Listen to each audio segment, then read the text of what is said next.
संसद के दोनों सदनों में विभिन्न मुद्दों को लेकर विपक्ष के हंगामे के कारण गतिरोध जारी। सदन की कार्यवाही सोमवार तक के लिए स्थगित।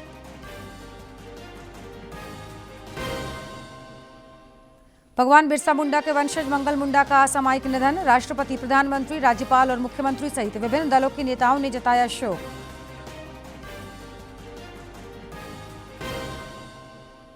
पेट्रोलियम एवं पर्यटन राज्य मंत्री सुरेश गोपी ने आकांक्षी जिला लोहरदगा में की विकास योजनाओं की समीक्षा। योजनाओं को धरातल पर उतारने का दिया जोर। और झारखंड को 4 राष्ट्रीय स्तर की खेल प्रतिस्पर्धाओं के आयोजन की मिली मेजबानी। जनवरी में रांची के खेलगांव में आयोजित होगी चारों प्रतिस्पर्धाएं।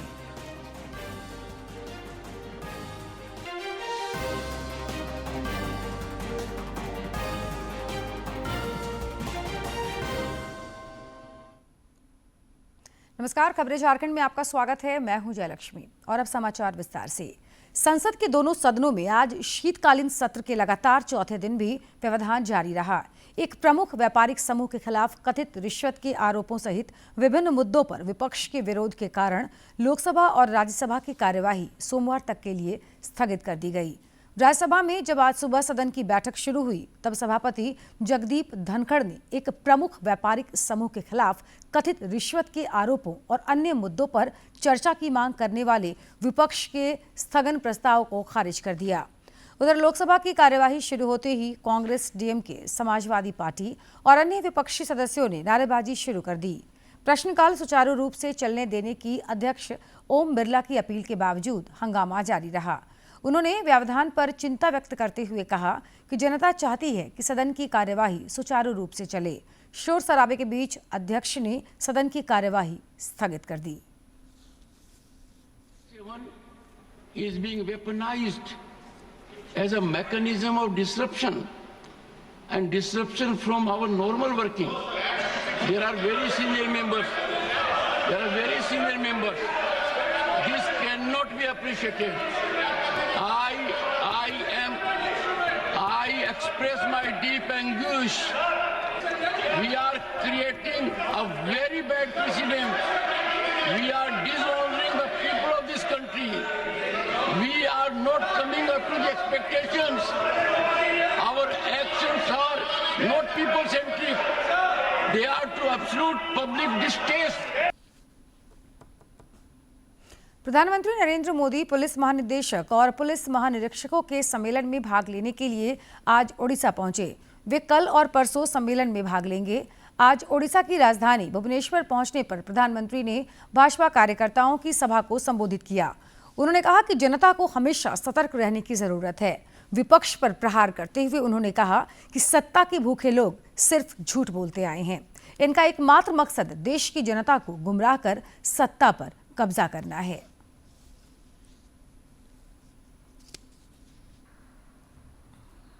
देश को गलत दिशा में ले जाने के लिए उन्होंने लोगों को गुमराह करना शुरू कर दिया। उनकी झूठ और अफवाह की दुकान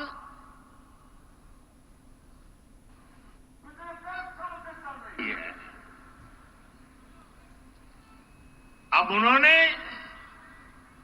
इस अभियान को और तेज कर दिया है। ऐसे में जागृत नागरिकों को, भाजपा के कार्यकर्ताओं के लिए, जो देश को प्यार करते हैं उनके लिए, जो संविधान का सम्मान करते हैं उनके लिए, जो लोकतंत्र को जीते हैं उनके लिए, ऐसे लोगों की हरकतें, उनके इरादे, उनके कारनामे बहुत बड़ी चुनौती बनते जा रहे हैं। और इसलिए मैं सभी देशवासियों से कहना चाहूंगा, लोकतंत्र के प्रति समर्पित हर कार्यकर्ता को कहना चाहूंगा, हमें हर पल सतर्क रहना है और लोगों को जागरूक करते रहना है। हमें हर झूठ को बेनकाब करना है। सत्ता के ये भूखे लोग जनता से सिर्फ झूठ बोलते आए हैं। केंद्रीय गृह मंत्री अमित शाह ने भुवनेश्वर में आज पुलिस महानिदेशकों और महानिरीक्षकों के अखिल भारतीय सम्मेलन का उद्घाटन किया। 3 दिवसीय सम्मेलन में आंतरिक सुरक्षा, साइबर अपराध, माओवादी खतरे, कृत्रिम मेघा और ड्रोन हमले जैसी उभरती चुनौतियों पर विमर्श होगा। आज से शुरू हो रहे अखिल भारतीय पुलिस महानिदेशकों और महानिरीक्षकों के सम्मेलन में भाग लेने के लिए सभी राज्यों और केंद्र शासित प्रदेशों के पुलिस महानिदेशक और सीआरपीएफ, एनएससी, खुफिया ब्यूरो और एसपीजी के प्रमुख भुवनेश्वर के लोक सेवा भवन पहुंचे हैं। सम्मेलन में केंद्रीय गृह मंत्री अमित शाह, राष्ट्रीय सुरक्षा सलाहकार अजीत डोभाल और गृह मंत्रालय के अन्य वरिष्ठ अधिकारी भी शामिल हो रहे हैं।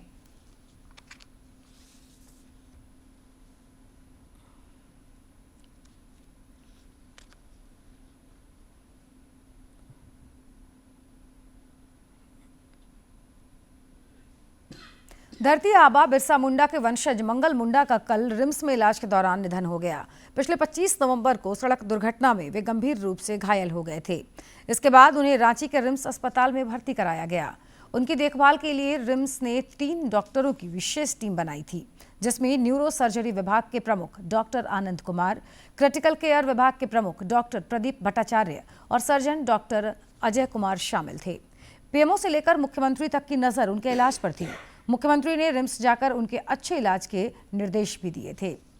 राष्ट्रपति द्रौपदी मुर्मू ने भगवान बिरसा मुंडा के वंशज मंगल मुंडा के निधन पर गहरी शोक संवेदना व्यक्त करते हुए कहा कि उनके निधन से पूरे देशवासियों, विशेषकर जनजातीय समाज को अपूरणीय क्षति हुई है। उधर प्रधानमंत्री नरेंद्र मोदी और केंद्रीय गृह मंत्री अमित शाह ने सोशल मीडिया पोस्ट के जरिए मंगल मुंडा के निधन पर दुख व्यक्त किया है। प्रधानमंत्री ने संथाली और हिंदी भाषा में भी ट्वीट कर मंगल मुंडा को श्रद्धांजलि दी। उन्होंने लिखा कि भगवान बिरसा मुंडा जी के वंशज मंगल मुंडा जी के निधन से अत्यंत दुख हुआ है।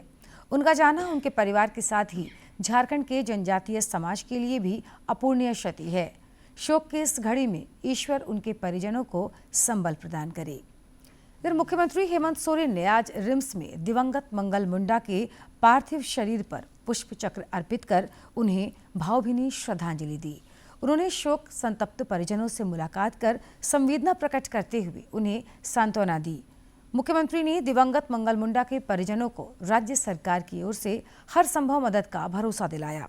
इस बीच रक्षा राज्य मंत्री संजय सेठ ने भी मंगल मुंडा के निधन पर गहरी संवेदना प्रकट की है।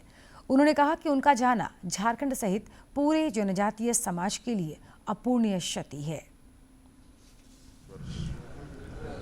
शांति प्रदान करे, ये हम प्रार्थना करते हैं। और जो भी इनसे जुड़े लोग हैं, खैर इन परिवारों पर वैसे भी सरकार की विशेष ध्यान रहती है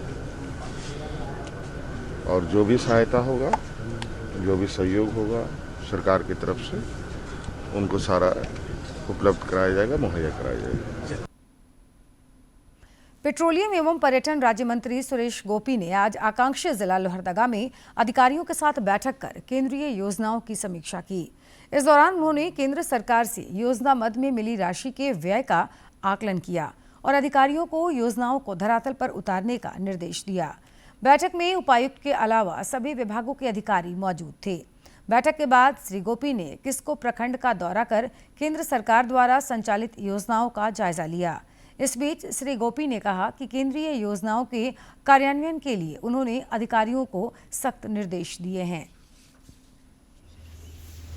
कि अच्छी तरह जो पैसा हम इनकी भलाई के लिए जो खर्च कर रहे हैं उसकी पूर्ण सफलता यही इनके जीवन में जो बदलाव लाएगा वो मैं देख रहा हूँ। और जो भी असेसमेंट मैंने किया, तृप्ति है, संतृप्ति है और आगे बढ़ाने की जो कोशिश करना है, इसके बारे में भी जो चर्चा हुई उसकी भी भलाई होगी। राज्यपाल संतोष कुमार गंगवार ने रांची, कोल्हान, विनोद बिहारी महतो कोयलांचल, विनोबा भावे, सिद्धो कान्हू मुर्मू और नीलांबर पीताम्बर विश्वविद्यालयों में वित्तीय सलाहकारों की नियुक्ति की है। इन सलाहकारों की नियुक्ति 3 सालों के लिए की गई है, जो 65 वर्ष की आयु होने तक वैध रहेगा। वित्तीय सलाहकारों को 15 दिसंबर तक कार्यभार संभालने के लिए कहा गया है।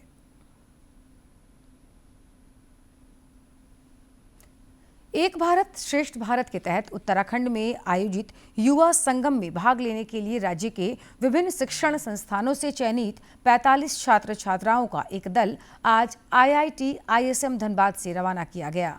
इस 7 दिवसीय सांस्कृतिक और शैक्षिक यात्रा के दौरान यह दल उत्तराखंड के भगवानपुर, सिडकुल, हरिद्वार, ऋषिकेश, पतंजलि गांव, कोटद्वार, लैंसडाउन और देहरादून जैसे प्रमुख स्थानों का दौरा करेगा। IIT ISM धनबाद के निदेशक सुकुमार मिश्रा ने इस दल को हरी झंडी दिखाकर रवाना किया। उन्होंने कहा कि यह कार्यक्रम एक भारत श्रेष्ठ भारत के तहत आयोजित युवा संगम के 5वें चरण का एक हिस्सा है। इस कार्यक्रम का उद्देश्य राष्ट्र के युवाओं के बीच संपर्क को बढ़ावा देना है। देखिए, इसमें फ़ायदामंद ये चीज़ है कि इंटरमिक्सिंग होगा। जैसे कि भारतवर्ष एक बहुत बड़ा कंट्री है, उसमें डिफरेंट स्टेट में डिफरेंट उनका चाली चलन एंड अदर थिंग्स होता है। ये जब जाएंगे उसको सीखेंगे एंड हम भी उनका आके इधर जब आएंगे सीखेंगे। यही इसका सबसे बड़ा फायदा। छात्रों ने भारत सरकार की इस पहल की सराहना करते हुए कहा कि इस यात्रा के दौरान उत्तराखंड की संस्कृति को जानने और समझने का मौका मिलेगा। हम लोग जैसे झारखंड के बच्चे जा रहे हैं उत्तराखंड, वहाँ के जो कल्चर है, वहाँ की संस्कृति है, उसी को हम लोग अब मतलब सीखने, वहाँ के जो लोग हैं कैसे रहते हैं, कैसे वहाँ बोली है, वहाँ की कैसी बोली है, वहाँ का कैसे रहना, वहाँ का पूरा क्लाइमेट कंडीशंस अलग है, वहाँ के लोग कैसे रहते हैं, वो सब हम लोग को जानना है, सीखना है। लाइक बेसिकली इसमें पीपल कैसे कनेक्ट होंगे, टेक्नोलॉजी में कैसे हम डेवलपमेंट कर सकते हैं, इस पे ये फोकस कर रहा है। So I am very excited and मैं जानना चाहती हूँ और सबसे पहले तो मैं बहुत ज़्यादा धन्यवाद करना चाहती हूँ कि हमें ये मौका दिया गया है। यह टीम आज रात्रि तक IIT रुड़की पहुंचेगी, जहां वे 30 नवंबर को भगवानपुर और सिडकुल की औद्योगिक यात्रा में भाग लेंगे। इसके बाद यह दल 1 दिसंबर को हरिद्वार और ऋषिकेश के आध्यात्मिक स्थानों का पता लगाएगा, जिसमें पतंजलि गांव की यात्रा भी शामिल है। धनबाद से अजय कुमार सिन्हा की रिपोर्ट। मुख्यमंत्री हेमंत सोरेन ने कल मुख्यमंत्री पद की शपथ लेने और पदभार संभालने के बाद देर रात कैबिनेट की बैठक की। इस बैठक में उन्होंने कई महत्वपूर्ण प्रस्तावों को मंजूरी दी, जिसमें 9 से 12 दिसंबर तक विधानसभा का सत्र बुलाने का निर्णय शामिल है। विधानसभा सत्र में नए अध्यक्ष का चुनाव किया जाएगा, साथ ही नए विधायकों को शपथ दिलाई जाएगी। इसके लिए झामुमो के वरिष्ठ विधायक स्टीफन मरांडी को प्रोटेम स्पीकर बनाया गया है। मुख्यमंत्री ने पत्रकारों को बताया कि मैया सम्मान योजना के लाभुकों को दिसंबर से 2,500 रुपये सम्मान राशि देने का निर्णय लिया गया है। इसके साथ ही पुलिस नियुक्ति परीक्षा प्रक्रिया की समीक्षा तथा JPSC और JSSC का परीक्षा कैलेंडर जारी करने समेत 7 प्रस्तावों को मंजूरी दे दी गई है। अत्यंत महत्वपूर्ण और आवश्यक है। इसके तहत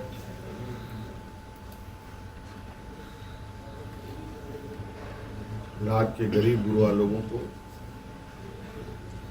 उनकी आर्थिक स्वावलंबी कैसे बने और इसको लेकर सरकार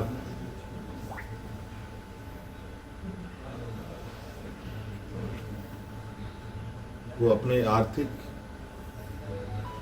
आय बढ़ाने की आवश्यकता होगी। इसके लिए नए स्रोत खोजे जाएंगे। खनन क्षेत्र में लागू या चल रहे पुराने करों की समीक्षा होगी और उसमें वृद्धि एवं न्यायिक मामलों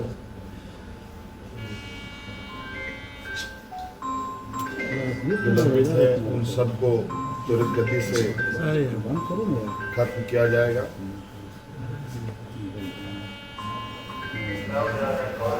खनन क्षेत्र में कितनी अधिक दरें बढ़ाई जा सकती है, इस पर सरकार आगे बढ़ेगी। स्टार्टअप फंडिंग को प्रोत्साहन देने के लिए केंद्र सरकार ने सीड फंड योजना की शुरुआत की है। इसके जरिए स्टार्टअप बड़े निवेशकों या वाणिज्यिक बैंकों से ऋण ले सकते हैं। स्टार्टअप इंडिया सीड फंड योजना लेकर आई है। स्टार्टअप इंडिया सीड फंड योजना के जरिए स्टार्टअप्स बड़े निवेशकों या उद्यम पूंजीपतियों से निवेश जुटा सकते हैं। इसके अलावा वाणिज्य बैंकों या वित्तीय संस्थानों से ऋण लेने की सुविधा भी उन्हें मिल सकती है। इस स्कीम से proof of concept, prototype development, product testing, market entry और कमर्शियलाइजेशन के लिए वित्तीय मदद मिलती है। वाणिज्य मंत्रालय के उद्योग एवं आंतरिक व्यापार संवर्धन विभाग यानी DPIIT ने 19 अप्रैल 2021 को इस योजना की शुरुआत की थी। तब इस योजना के तहत 4 वर्षों की अवधि के लिए 945 करोड़ रुपए मंजूर किए थे। केंद्र सरकार की इस स्कीम का लाभ उठाने के लिए स्टार्टअप का DPIIT से मान्यता प्राप्त करना जरूरी है, लेकिन स्कीम के लिए अप्लाई करने के समय स्टार्टअप 2 वर्ष से अधिक पुराना न हो। स्टार्टअप्स के पास बाजार के अनुकूल उत्पाद या सेवा विकसित करने के लिए एक व्यावसायिक विचार होना चाहिए, जिसमें कमर्शियलाइजेशन और विस्तार की गुंजाइश हो। स्टार्टअप अपने core product, service, business model, delivery model या कार्यप्रणाली में किसी समस्या के लिए तकनीक का इस्तेमाल करता हो। अपशिष्ट प्रबंधन, जल प्रबंधन जैसे सामाजिक प्रभाव वाले कई क्षेत्रों में नए समाधान तैयार करने वाले स्टार्टअप को प्राथमिकता दी जाती है। स्टार्टअप को किसी अन्य केंद्रीय या राज्य सरकार की योजना के तहत 10 लाख से अधिक की मौद्रिक सहायता नहीं मिली होनी चाहिए। हालांकि इसमें प्रतियोगिताओं और ग्रैंड चैलेंज से आने वाले जो एंट्रीज होती हैं उनको तवज्जो दी जाती है। केंद्र सरकार की महत्वाकांक्षी योजनाओं में से एक PM कुसुम योजना है। कृषि में सिंचाई कार्य के लिए बिजली, डीजल इंजन और प्रकृति पर निर्भरता को कम करते हुए ससमय सिंचाई तथा लागत को कम करने के लिए PM कुसुम योजना के प्रति साहिबगंज के किसानों को विभिन्न कार्यशाला के माध्यम से जागरूक किया जा रहा है। बंजर और बेकार पड़े भूखंडों पर PM कुसुम योजना के तहत 2 मेगावाट तक की सोलर इकाई लगाने के लिए लोगों को प्रेरित किया जा रहा है। साहिबगंज कृषि विज्ञान केंद्र के वैज्ञानिक वीरेंद्र महतो ने बताया कि पूरे भारत की 100 कृषि विज्ञान केंद्रों में साहिबगंज सहित झारखंड के 3 जिले शामिल हैं। Agriculture skill council of India के विशेषज्ञों द्वारा PM कुसुम योजना के तहत होने वाले फायदे के बारे में स्थानीय किसानों को बताया जा रहा है। में लग जाए सौर ऊर्जा से आधारित, तो इससे फायदा हमको ये होता है कि आने वाले दिनों में हमको डीजल का खर्च बचेगा, कभी भी हमको बिजली पर निर्भर नहीं रहना पड़ेगा। अल्टीमेटली हमारे किसानों को जो है जो लागत मूल्य है उसमें जो है कमी आएगी और हमारे किसानों की आमदनी बढ़ेगी। प्रसार भारती ने OTT प्लेटफॉर्म के क्षेत्र में कदम रखते हुए हाल ही में वेब्स की शुरुआत की। यह डिजिटल मीडिया और OTT दर्शकों को एक संपूर्ण इंफोटेनमेंट इकोसिस्टम देता है।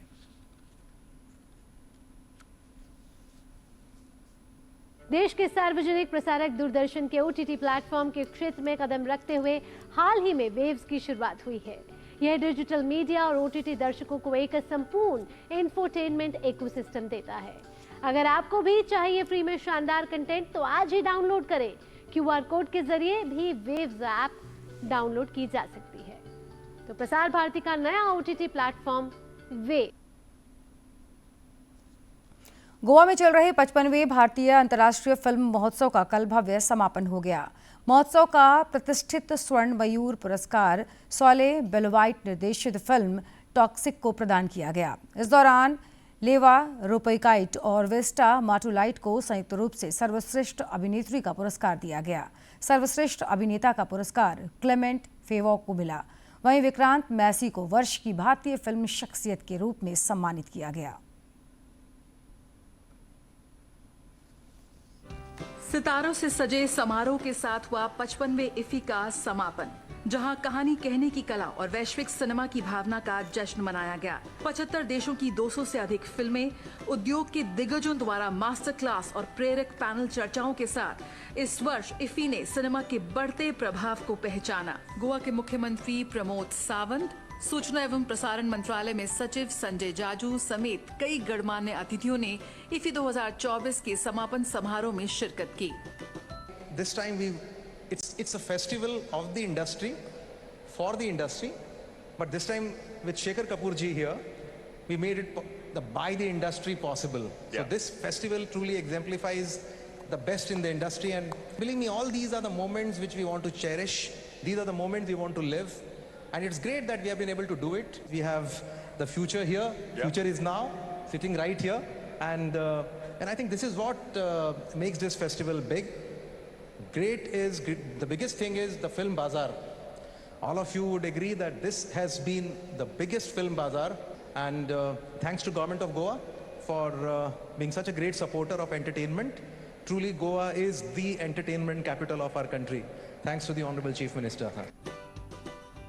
ऑस्ट्रेलिया के दिग्गज फिल्म निर्माता सत्यजीत रे लाइफ टाइम अचीवमेंट अवार्ड से नवाजा गया। गोल्डन पीकॉक, सिल्वर पीकॉक के साथ प्रतिष्ठित पुरस्कारों की प्रस्तुति के साथ फिल्म निर्माण में असाधारण उपलब्धियों का जश्न मनाया गया। चेक ड्रामा ड्राई सीजन इफी 2024 की समापन फिल्म रही। इफी 2024 ने सीमाओं को पार करते, संस्कृतियों को जोड़ते सिनेमा को प्रस्तुत किया। Jaya Sinha, DD news, Panaji, Goa. राजधानी रांची में ठंड बढ़ते ही गर्म कपड़ों का बाजार सज गया है। पुताला मार्केट में गर्म कपड़ों की खरीदारी के लिए लोगों की भीड़ उमड़ रही है।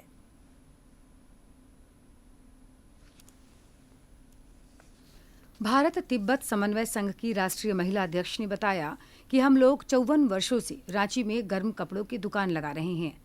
उन्होंने बताया कि रांची में गर्म कपड़ों की बिक्री अच्छी होती है। यहाँ के लोगों को अक्टूबर से ही पुताला मार्केट लगने का इंतजार रहता है। यहाँ का हम लोग इंतज़ार करके आते हैं। हम लोग जब यहाँ शुरू आते हैं, लोग खुशी से यहाँ पर सामान लेके जाते हैं। वहीं पुताला मार्केट के एक दुकानदार ने बताया कि हमारे पास ग्राहकों की पसंद के अनुसार सभी प्रकार के गर्म कपड़े वाजिब दाम पर मिलते हैं। उन्होंने कहा कि रांची के लोग काफ़ी अच्छे हैं, उन्हें यहाँ आने में अच्छा लगता है। काम अच्छा ही चल रहा है यहाँ पे, जो जैसे ठंडा चल रहा है अभी, ठंडा के हिसाब से काम भी ठीक ही चल रहा है और कस्टमर लोग आ रहे हैं, ले रहे हैं हमेशा के जैसे। यहाँ का रिस्पांस भी बहुत अच्छे है, कम दाम में बढ़िया चीज़ मिलता है, गर्म कपड़े। गर्म कपड़े की खरीदारी करने आए लोगों ने कहा कि हम लोग पुताला मार्केट हर साल आते हैं। यहाँ नए नए फैशन के सभी प्रकार के गर्म कपड़े एक ही जगह में मिल जाते हैं। यहाँ पे जो पुताला मार्केट जो लगा वो बहुत ही अच्छा है। यहाँ पे बहुत सारी लेटेस्ट कलेक्शन के साथ भी यहाँ पे है और यहाँ पे आप आके घूम भी सकते हैं, देख भी सकते हैं। यहाँ पे latest new design with colour with आपको बहुत सारे ऑप्शन मिल जाएंगे। हम लोग हमेशा विंटर में पुताला मार्केट आते हैं। यहाँ का जो कलेक्शन है वो बहुत अच्छा रहता है। मैंने बहुत खोजा तो फिर मेरे को ये चीज़ मिला जो बहुत अच्छा है, ऐसे ऐसे आवाज़ भी आता है। पुताला मार्केट में छोटे बच्चे से लेकर बुजुर्ग तक के लिए गर्म कपड़े उपलब्ध हैं। यहाँ खरीदारी के लिए आने का एक कारण यह भी है कि लोगों का मानना है कि उन्हें एक जगह परिवार के सभी सदस्यों के लिए गर्म कपड़े मिल जाते हैं। रांची से सरिता की रिपोर्ट। दक्षिण भारत में चक्रवाती तूफान फेंगल का खतरा बढ़ता जा रहा है। अगले 12 घंटे के दौरान इसके श्रीलंका तट को छूते हुए उत्तर और उत्तर पश्चिम की ओर बढ़ने की प्रबल संभावना है। चक्रवाती तूफान फेंगल, बंगाल की खाड़ी से उठा चक्रवात फेंगल। तमिलनाडु में कहर बरपाएगा चक्रवाती तूफान। तेजी से तमिलनाडु के तटों की तरफ बढ़ रहा है चक्रवाती तूफान फेंगल। तेज हवाओं के साथ भारी बारिश का अलर्ट। आईएमडी ने भारी बारिश को लेकर ऑरेंज और रेड अलर्ट किया जारी। चक्रवाती तूफान के असर से तेज हवाएं चलने के साथ भारी बारिश की संभावना। तमिलनाडु के कई जिलों में स्कूल कॉलेज बंद रखने का फैसला। मछुआरों को 30 नवंबर तक तटीय क्षेत्रों में न जाने की सलाह। फ्लाइट्स पर फेंगल तूफान का असर। चेन्नई, तूतीकोरिन और मदुरई से आने जाने वाली फ्लाइट्स के लिए एडवाइजरी जारी। साउथ वेस्ट बंगाल की खाड़ी के ऊपर बना डीप डिप्रेशन चक्रवाती तूफान में बदल गया है।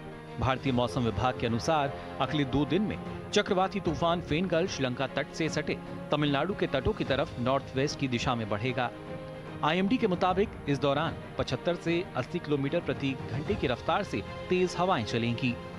तमिलनाडु में फेंगल चक्रवात के कारण राज्य के कई हिस्सों में भारी बारिश हो रही है। भारतीय नौसेना ने आपदा तैयारी प्रयासों को तेज कर दिया है। क्योंकि वर्तमान में बंगाल की खाड़ी में चक्रवात फेनगल तेज हो रहा है, जिससे आने वाले दिनों में तमिलनाडु के तटीय क्षेत्रों के प्रभावित होने का खतरा है। चक्रवात फेनगल, जिसके अगले 48 घंटों में तीव्र होने का अनुमान है, अधिकारियों ने निचले और तटीय क्षेत्रों में रहने वाले लोगों से सतर्क रहने और सुरक्षा सलाह का पालन करने का आग्रह किया है। तमिलनाडु के कई जिलों में स्कूल कॉलेज बंद रखने का फैसला भी लिया गया है। उधर तूफान का कई फ्लाइट्स पर भी असर पड़ा है। आईएमडी ने भारी बारिश को लेकर ऑरेंज और रेड अलर्ट जारी किया है। तमिलनाडु और पुडुचेरी में 30 नवंबर तक भारी से बहुत भारी बारिश होने की संभावना है। आंध्र प्रदेश और रायलसीमा में 28 से 30 नवंबर के दौरान भारी बारिश हो सकती है। मछुआरों को 30 नवंबर तक दक्षिण पश्चिम बंगाल की खाड़ी, श्रीलंका और तमिलनाडु के तटीय क्षेत्रों में न जाने की सलाह दी गई है। The deep depression over southwest Bay of Bengal moved north-northwestwards during the past few hours and lay centered at 8.5 degrees north latitude and 82.3 degrees east longitude. During the next 12 hours, the system is likely to move in the northwestwards and intensify further into a cyclonic storm. मौसम विभाग के अनुसार यह श्रीलंका के तट के साथ उत्तर उत्तर पश्चिम की ओर बढ़ता रहेगा और अगले 12 घंटों के दौरान एक चक्रवाती तूफान में बदल जाएगा। चेन्नई और आसपास के जिलों के लिए येलो अलर्ट जारी किया गया है, जबकि डेल्टा जिलों के लिए ऑरेंज अलर्ट घोषित किया गया है, जिसमें भारी से बहुत भारी बारिश की आशंका है। Bureau report, DD news. राजधानी रांची समेत राज्य के कई हिस्सों में 1 से 3 दिसंबर तक आसमान में बादल छाए रहने और बारिश होने की संभावना है। मौसम विज्ञान केंद्र रांची के अनुसार बंगाल की खाड़ी में उठ रहे चक्रवात फेंगल के प्रभाव से मौसम में यह बदलाव देखने को मिलेगा। इस वजह से पारा गिरकर 10 डिग्री सेल्सियस के नीचे आ सकता है, जिससे कनकनी और बढ़ने के आसार हैं। मौसम विभाग ने इस तूफान के प्रभाव को लेकर अलर्ट जारी किया है। पिछले 24 घंटे के दौरान राज्य का मौसम शुष्क रहा। चाईबासा में न्यूनतम तापमान 10.1 डिग्री सेल्सियस रिकॉर्ड किया गया, जो राज्य में सबसे कम है। झारखंड को जनवरी में 4 राष्ट्रीय स्तर की खेल प्रतिस्पर्धाओं के आयोजन की मंजूरी मिली है। यह प्रतियोगिताएं रांची के खेलगांव में आयोजित की जाएंगी।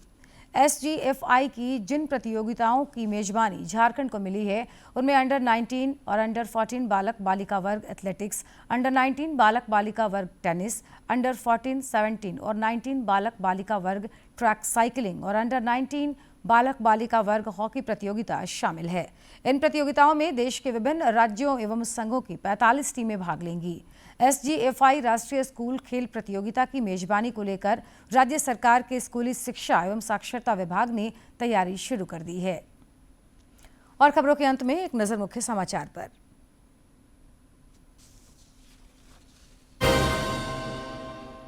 संसद के दोनों सदनों में विभिन्न मुद्दों को लेकर विपक्ष के हंगामे के कारण गतिरोध जारी। सदन की कार्यवाही सोमवार तक के लिए स्थगित।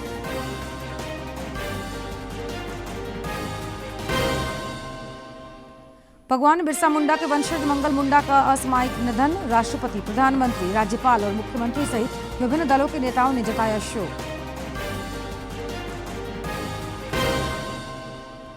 पेट्रोलियम एवं पर्यटन राज्य मंत्री सुरेश गोपी ने आकांक्षी जिला लोहरदगा में की विकास योजनाओं की समीक्षा। योजनाओं को धरातल पर उतारने का दिया निर्देश।